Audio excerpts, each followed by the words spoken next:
few moments later. Hai Pips, welcome back to my channel. Pada kesempatan kali ini, aku akan mempresentasikan sekaligus mempraktikkan salah satu praktik dari mata kuliah program statistika, yaitu analisis regresi.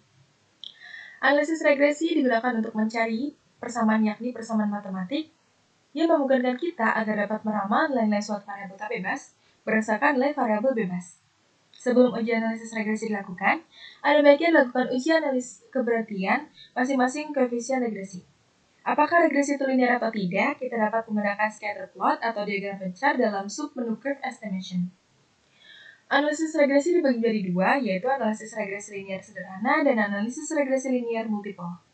Analisis regresi linear sederhana merupakan persamaan matematik yang menyatakan hubungan antara variabel tak bebas atau respon dengan sebuah variabel bebas atau prediktor. Biasanya didefinisikan dengan Y sama dengan A ditambah BX. Lalu yang kedua, ada regresi linear multiple, yaitu digunakan untuk memprediksi variabel terikat Y berdasarkan dua atau lebih variabel bebas. Uji ini perlu dilakukan untuk menilai secara signifikansi apakah ada hubungan linear antara dua variabel bebas terhadap variabel terikatnya. Adapun kasus yang akan diselesaikan yaitu sebuah perusahaan teknologi ingin memahami faktor-faktor yang mempengaruhi produktivitas karyawannya. Mereka mengumpulkan data dari 30 karyawan dan mencatat beberapa variabel yang dianggap berpengaruh terhadap produktivitasnya. Variabel yang dicatat meliputi 1 jam kerja, merupakan jam kerja per minggu, 2 pengalaman kerja, yaitu lama pengalaman kerja dalam tahun, 3 pendidikan. Pendidikan ini dibagi menjadi 5 kategori, yaitu ada SMA, diploma sarjana, master, dan dokter. Lalu yang keempat ada usia, umur karyawan dalam tahun. Dan yang kelima ada produktivitas, yaitu skor produktivitas yang diberikan berdasarkan nilai performa skala 1-100. Lalu ada pun data yang saya buat dalam tabel, yaitu dari 30 karyawan sebagai berikut. Lalu data ini akan diinput. Sebelum diinput, kita akan mendefinisikan dulu kelima variabel. Yang pertama ada variabel jam kerja, ada pengalaman kerja, tingkat pendidikan, usia, dan produktivitasnya. Sebagai catatan dalam membuat variabel ini, jika namanya itu lebih dari satu seperti jam kerja dan tingkat pengalaman ini, kita bisa mengetiknya dengan memisahkan antara satu kata dengan kata yang lain menggunakan underscores. Lalu type-nya itu kita pilih numerik untuk semua variabel. Lalu width-nya bisa disesuaikan, decimalsnya diisi 0, labelnya itu kita sesuaikan dengan nama-nama di name, yaitu untuk jam kerja kita pakai jumlah jam kerja per minggu, untuk pengalaman kerja kita menggunakan label lama pengalaman kerja dalam tahun, tingkat pendidikan yang diselesaikan, usia karyawan dalam tahun, dan skor produktivitas berdasarkan pengalamannya. Untuk values kita hanya gunakan di bagian tingkat pengalaman pendidikan, di mana tadi ada 5 kategori dari SMA sampai dokter. Lalu untuk missing kita isi non aja, columns kita bisa isi 8. Untuk align ada 3 pilihan, namun kita bisa pilih center untuk mempercantik tampilan. Dan untuk measure bagian jam kerja itu scale, pengalaman itu scale, tingkat pendidikan ordinal, usia scale, dan produktivitas kita pakai scale. Untuk bagian role bisa disesuaikan, untuk jam pengalaman, tingkat pendidikan, dan usia kita pakai input, dan produktivitas kita pakai target. Karena kita menggunakan analisis regresi, kita klik bagian atas yaitu analyze, kita masuk ke regression, dan kita pilih yang linear. Kita pindahkan skor produktivitas ini di bagian dependent. Lalu untuk bagian independent S-nya kita masukkan yaitu ada jumlah jam kerja, tingkat pendidikannya, usia karyawannya, dan lama pengalamannya. Lalu kita masuk ke sebelah kanan, ada statistik, kita boleh beri centang di bagian estimates, model fit, culinary diagnostic, and Durbin-Watson. Lalu klik continue. Pastikan di bagian method kita itu pilih enter, lalu kita boleh pilih OK untuk menghasilkan output.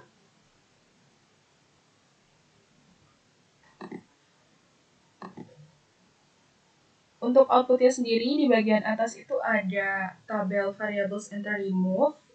Kita kan tadi pakai metodenya enter, jadi dia akan keluar seperti ini.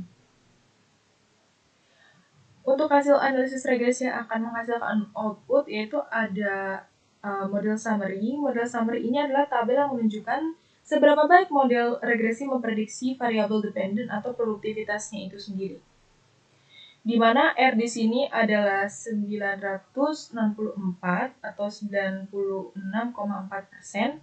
adjust square-nya yaitu 0,918, ya, atau kita bisa konversi dalam persen itu 91,8%.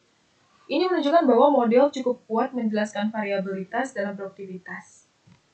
Lalu yang ketiga ada ANOVA. Pada bagian ANOVA sendiri itu menguji signifikansi keseluruhan model regresi F-value-nya, di mana F-value tertingginya itu adalah 82,107 dan tingkat signifikannya itu 0,0000, yang jauh lebih kecil dari 0,05. Menunjukkan bahwa model regresi secara signifikan lebih baik dalam memprediksi produktivitas dibandingkan dengan model tanpa prediktor. Pada tabel koefisien kita dapat lihat, tabel koefisien menunjukkan pengaruh setiap variabel independen terhadap variabel dependennya. Dengan intercept konstan di sini menghasilkan 42,408, di mana jika semua variabel independen bernilai 0, maka produktivitasnya diprediksi sebagai 42,408.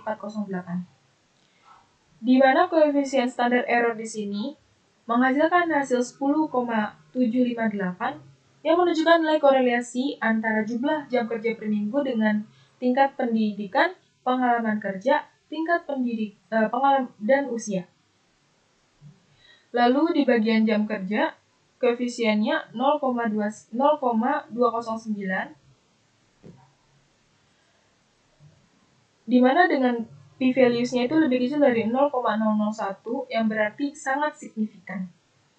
Lalu, adapun koefisien pengalaman kerja, koefisien betanya itu yaitu 0,712,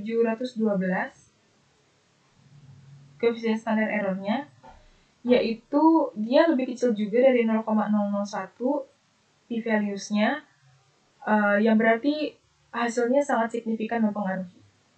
Lalu di bagian tingkat pendidikan, koefisien standar error-nya didapatkan 0,917. Itu berarti dia sangat signifikan juga karena dia lebih kecil dari 0,001 sebagai p-values-nya. Lalu di bagian usia juga sama, yaitu menunjukkan bahwa setiap tambahan satu variabel usia meningkatkan produktivitas sebesar 0,298 unit. Tetapi dengan p-values-nya yaitu 0,112, ini lebih kecil, yaitu artinya dia tidak signifikan pada level 0,05 sebagai rentang kepercayaannya. Pada tabel keempat atau culinary diagnostiknya itu, kita juga dapat lihat nilai-nilai context index-nya yang mempengaruhinya.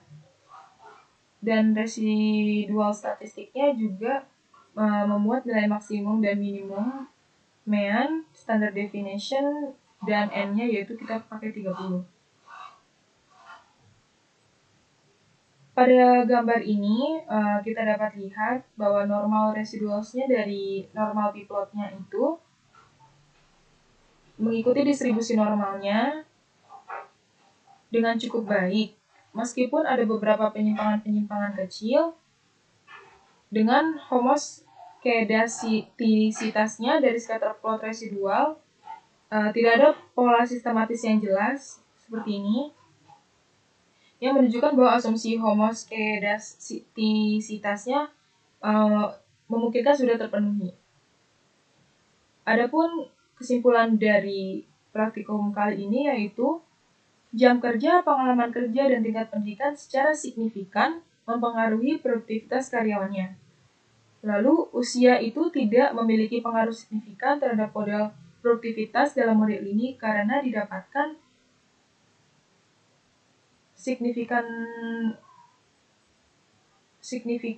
koefisien standar error-nya itu lebih kecil dari p-value-nya. Lalu yang terakhir, model regresi ini mampu menyelesaikan 91,8% variabilitas dalam produktivitas karyawan yang menunjukkan model yang sangat kuat.